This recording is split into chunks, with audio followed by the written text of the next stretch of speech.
Doctor પાસે. Doctor સાહેબ, મારા સલીમને શું થયું છે? ડોક્ટરે જોઈને કહ્યું, બેન તમારા બાબાને શરદીની અસર છે. 2 ટીકડી આપું, સાંજના સવારે કંઈક આપી દેજો એટલે સારું થઈ જાય. સામેના કોઈ ચિંતા કરવાનું કારણ નથી. ઘરે આવીને મમ્મીએ કીધું, લે બેટા સલીમ આ ખાઈ જા, પતન સારું થઈ જાય, ફરવા લઈ જાય, ભરૂચ લઈ જાય, બરોડામાં કમાટી બાગમાં લઈ. પણ બાબો બહુ મને એવો નહોતો, ખતરનાક હતા. હા પછી મમ્મીએ વિચારમાં પડ્યા ડૉક્ટર પાસે. ડૉક્ટર સાહેબ, મારો સલીમભાઈ ટીકડી નથી ખાતો, શું કરવાનું? ઓહો બેન, તમારા આવી નાની બાબતો મારી પાસે આવા ના હોય. ચા છે, નેસ્કોફી, ચોકલેટ, પેંડા, બિસ્કીટ વગેરે સાથે ખવડાવી દેવાય.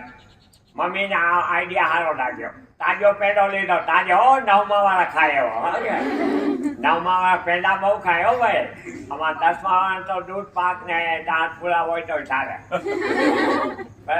અચ્છા મિત્રો, મમ્મીએ 2 પેંડા લે, એકમાં ટીકડી રાખી મૂળ પોઝિશનમાં કરી નાખ્યો. લે બેટા સલીમ આ પેંડો ખાઈ જા. હા ભાવે છે ને?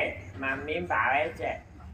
શાક વગાડ્યા, સારો હતો ને સલીમ પેંડો? મમ્મી પેંડો સારો હતો, પથારીઓ તો કાઢીને ફેંકી દીધો.